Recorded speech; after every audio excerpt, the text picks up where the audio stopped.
नमस्कार, आपके साथ मैं हूं अर्पिता आर्या। यूपी में विकास की चुनावी बयार बहाने की जबरदस्त कोशिश हो रही है। बीजेपी ने इस महीने विकास के एजेंडे को मजबूती से आगे बढ़ाने की तैयारी कर ली। विकास की ध्वजा थामे यूपी के चुनाव में इस महीने पीएम मोदी का आगमन भी हो रहा है। नवंबर में पीएम मोदी यूपी की ताबड़तोड़ रैलियां वहां पर करने वाले हैं और विकास से लैस योजनाओं की वो झड़ी लगाने वाले हैं।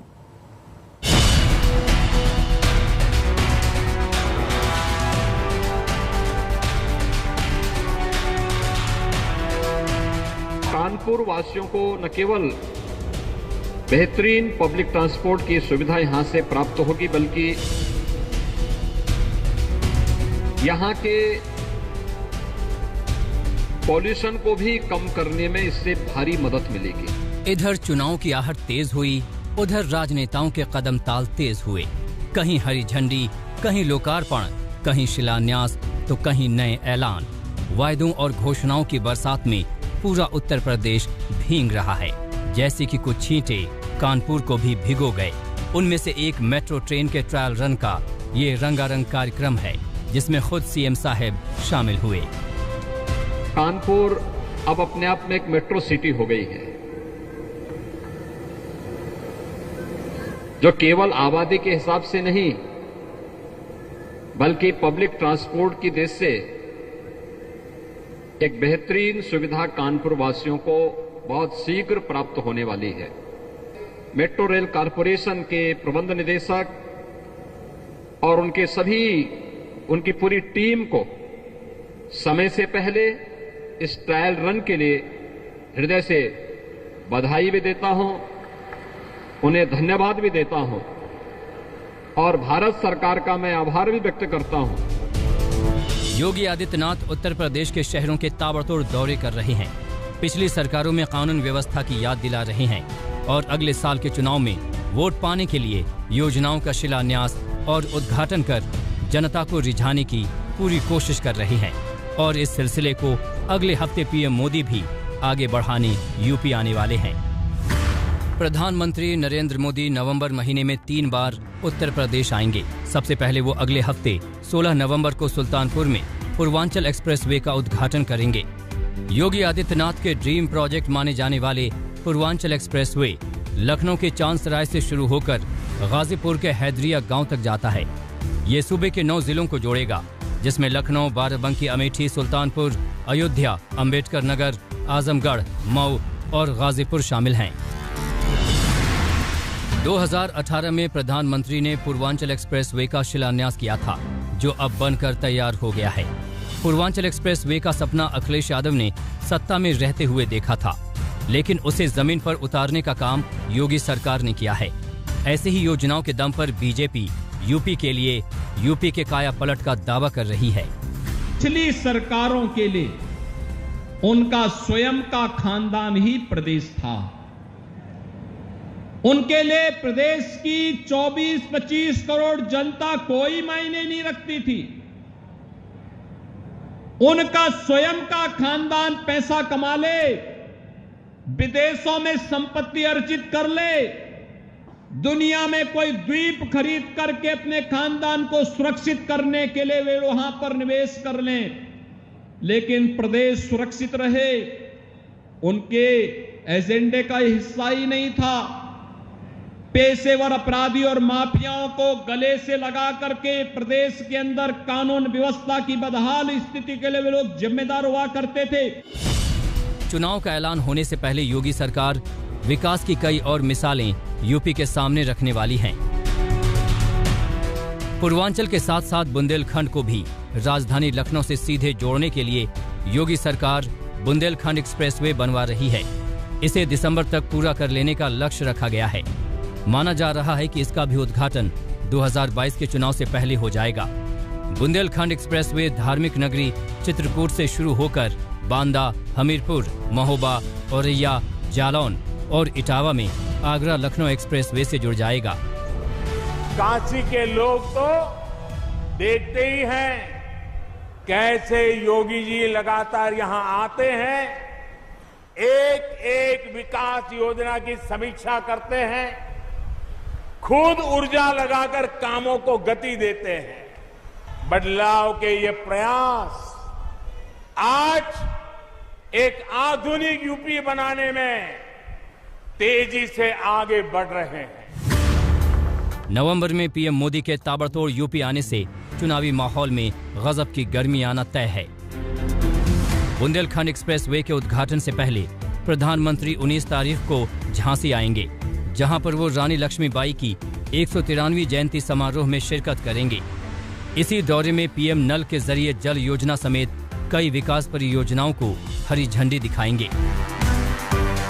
लेकिन यूपी को सबसे बड़ा तोहफा इस महीने प्रधानमंत्री की आखिरी यात्रा में मिलेगा, जब प्रधानमंत्री एशिया के सबसे बड़े एयरपोर्ट का शिलान्यास करेंगे। ग्रेटर नोएडा के जेवर में बन रहे इंटरनेशनल एयरपोर्ट का शिलान्यास पीएम मोदी 25 नवंबर को करेंगे। इसके अलावा प्रधानमंत्री ग्रेटर नोएडा में बन रही फिल्म सिटी का भी नींव रखेंगे। बीजेपी नई नई योजनाओं की कारपेट बॉम्बिंग करने वाली है, लेकिन बड़ा सवाल ये है कि क्या विकास यूपी चुनाव का मुद्दा बन पाएगा। अभिषेक मिश्रा, लखनऊ, आज तक। यूपी में चुनावी महफिल अब परवान चढ़ने लगी है। वादों के धुन अब सुनाई देने लगे हैं, लेकिन हकीकत यही है कि यूपी का चुनाव इस बार भी ढर्रे पर ही लड़ा जा रहा है। पूरी लड़ाई लीग पर लड़ी जा रही है और इसलिए जिन्ना का जिन्न फिर अब जाग उठा है और पलायन धर्मांतरण का मुद्दा फिर से केंद्र में मौजूद दिख रहा है। यूपी चुनावी यात्रा के तमाम मुख्य मार्ग या तो मंदिरों की मुहानों की तरफ जाते हैं या फिर मस्जिद की तरफ मुड़ जाते हैं।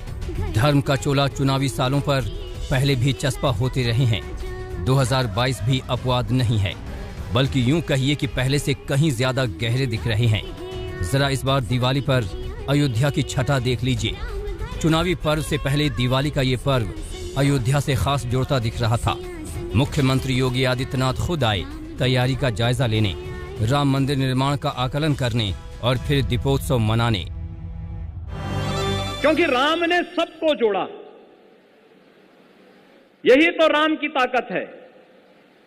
और निषाद राज को भी गले से लगाते हैं।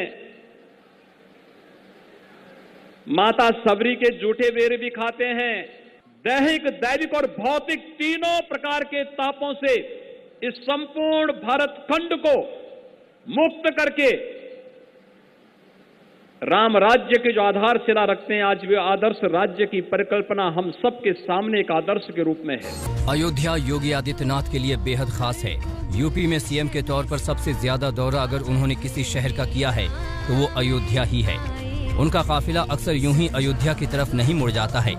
राम मंदिर यूपी चुनाव से पहले भले ही तैयार नहीं हो पाए, लेकिन अयोध्या के नाम पर बीजेपी के पास एक बड़ा भावनात्मक मुद्दा तो हमेशा ही मौजूद रहा है। ये वो फिक्स डिपॉजिट है जो बीजेपी को हर मौके पर काम आता रहा है। एक ही बात आपकी निकलती थी कि योगी जी एक काम करो, मंदिर का। आज मंदिर का निर्माण हो रहा है कि नहीं हो रहा है? पूज्य संतों की ओर से सभी लोग इस बात से खुश हैं कि मंदिर का निर्माण हो रहा है भव्यता के साथ। बीजेपी ने अपनी म्यान को दुरुस्त करना शुरू कर दिया है। विकास का एजेंडा तो है ही, लेकिन धर्म की धारदार तलवार तो सियासत में हमेशा ही दरकार रही है। कैराना के पुराने पन्ने फिर से यूं ही नहीं पलटे जा रहे हैं। पलायन की परछाई यूं ही लंबी नहीं हो रही है। इस तंग गलियों में योगी आदित्यनाथ यूं ही नहीं पधारे हैं। बच्चों के अंदर, महिलाओं के अंदर एक विश्वास देखने को मिला है और ये विश्वास अवश्य रंग लाएगा, क्योंकि अब एक कैराना कस्बा आपराधिक गतिविधियों का नहीं बल्कि विकास की प्रक्रिया के साथ तेजी के साथ आगे बढ़ा है। यूपी में धर्म की तलवारें सब भांज रहे हैं। किसी ने इस पर हिंदुत्व की धार चढ़ाई है, किसी ने इसे सॉफ्ट हिंदुत्व से संवारा है, तो कोई इस अनुष्ठान में जिन्ना का जाप जपने में लगा है और कुछ प्रवक्ता ऐसे भी हैं जो सीधे सीधे मजहबी पैरोकारी करने में लगे हैं। सबसे पहले प्रियंका गांधी की ये तस्वीरें देखिए जो इन दिनों देवालयों की खाक छान रही हैं। बाबा विश्वनाथ से लेकर दूसरे तमाम देवस्थानों तक भक्ति से भरपूर प्रियंका गांधी की ये तस्वीरें उनके भाई राहुल गांधी की चुनावी वेला की तस्वीरों की याद दिलाती है। लेकिन जिस मजबूती से अखिलेश मजहब का पत्ता फेंक रहे हैं वो बेहद दिलचस्प है। जिन्ना पर नई बहस बता रही है कि अखिलेश की राजनीति किस दिशा में बह रही है। सरदार पटेल जी, राष्ट्रपिता महात्मा गांधी, जवाहरलाल नेहरू, जिन्ना एक ही संस्था में पढ़ करके बैरिस्टर बन करके आए थे। उन्होंने आजादी दिलाई। श्री अखिलेश यादव जी, जो मैं उनको श्री अखिलेश अली जिन्ना कहूँ तो कोई गलत नहीं होगा, समाजवादी पार्टी पूरी नमाजवादी पार्टी बन करके देश के लिए बलिदान देने वालों का अपमान किया है, देश की को आज़ादी दिलाने वालों का अपमान किया है, और इसके लिए उन्होंने देश से माफ़ी मांगनी चाहिए। और मोहम्मद अली जिन्ना का नाम लेकर के समाजवादी पार्टी का असली चेहरा जनता के सामने आ गया, उन्हें देश से माफ़ी मांगनी चाहिए। अखिलेश का अंदाज बता रहा है कि उन्हें एहसास हो गया है कि विकास के एजेंडे वाली जमीन कहीं दलदली न साबित हो जाए, कहीं कांग्रेस की तरफ न छिटक जाए, लिहाजा रह रह कर उनके दिल में ध्रुवीकरण धड़कने लगता है। खतरा ये भी है कि इस बार ओवैसी भी आ डटे हैं, जो सीधे सीधे मुस्लिम वोटों के लिए बैटिंग कर रहे हैं। यूपी के चुनावी मेले में हर तरह का काउंटर कतार में खड़ा कर दिया गया। सियासत की तमाम सामग्रियों की सजावट कर दी गई है। सारा दारोमदार अब खरीदार पर है कि उसे क्या पसंद आता है। अभिषेक मिश्रा, लखनऊ, आज तक।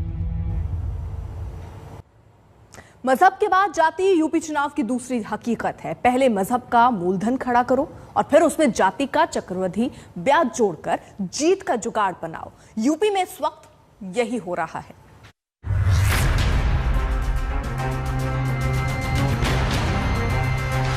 एक बहुत अच्छा परफ्यूम बनाया है, जो महकते हुए जाएंगे उन्हें समाजवादी पार्टी और समाजवादी विचारधारा याद दिलाते हुए जाएंगे।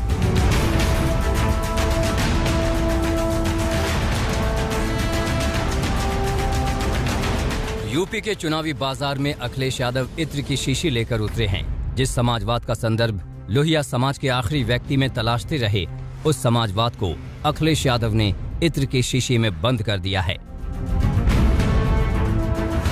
रोटी, कपड़ा, मकान, भूख, भ्रष्टाचार और बेरोजगार की जगह अखिलेश प्रतीक के तौर पर मेड इन कन्नौज इत्र लाए हैं। मुझे खुशी है इस बात की कि हमारे समाजवादी पार्टी के एमएलसी पम्मी जैन, उनके प्रयास से, उनके टीम के प्रयास से एक बहुत अच्छा परफ्यूम बनाया है। और जैसा कि उन्होंने कहा, जो महकते हुए जाएंगे उन्हें समाजवादी पार्टी और समाजवादी विचारधारा याद दिलाते हुए जाएंगे। रंग भी लाल हरा रखा है आपने। अगर कहीं दूसरी जगह चली जाए ये बोतल, खुशबू बदल पाए ना बदल पाए, लेकिन रंग जरूर बदल देंगे।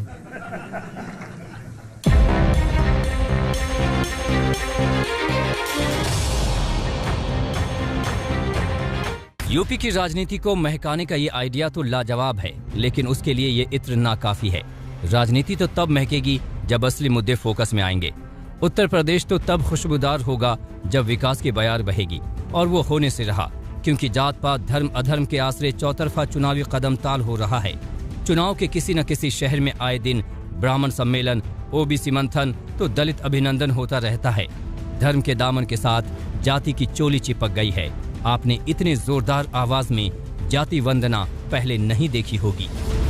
हमने आप लोगों के हितों का, अकेले दलितों का नहीं, पिछड़ों का नहीं, अकलियतों का नहीं, बल्कि अपर कास्ट समाज के लोगों का भी, और अपर कास्ट समाज में से खासकर ब्राह्मण समाज के लोगों का भी, क्योंकि उस चुनाव में इनका बढ़ चढ़कर योगदान रहा है। तो हमने सर्व समाज के हितों का हर स्तर पर, हर मामले में पूरा ध्यान रखा। यूपी चुनाव में जाति को साधने की कोशिश तो अनवरत चलने वाली प्रक्रिया है, ये कभी खत्म नहीं होती। लेकिन बीजेपी ने इस पर बड़ा फोकस तब किया जब मोदी कैबिनेट का विस्तार हुआ और फिर योगी कैबिनेट में जितिन प्रसाद जैसे ब्राह्मण चेहरे को दाखिला मिला। प्रियंका गांधी की सक्रियता के बाद मामला थोड़ा पेचीदा हो गया है। इसलिए विशेषज्ञों की बेचैनी ये सोचकर बढ़ने लगी है कि अब की बार यूपी में ब्राह्मणों का किस पर एतबार होगा, ओबीसी वोटर किस पर विश्वास करेंगे। दलितों को लेकर भी गारंटी के साथ कुछ नहीं कहा जा सकता। जनता मौन है और जाति वाली राजनीति पूरी तरह तनी हुई है। टिकट बंटवारे के साथ कुछ तस्वीरें साफ होंगी, लेकिन जाति का ये तिलिस्म इतनी जल्दी टूटने वाला नहीं है। लखनऊ से अभिषेक मिश्रा के साथ आज तक ब्यूरो।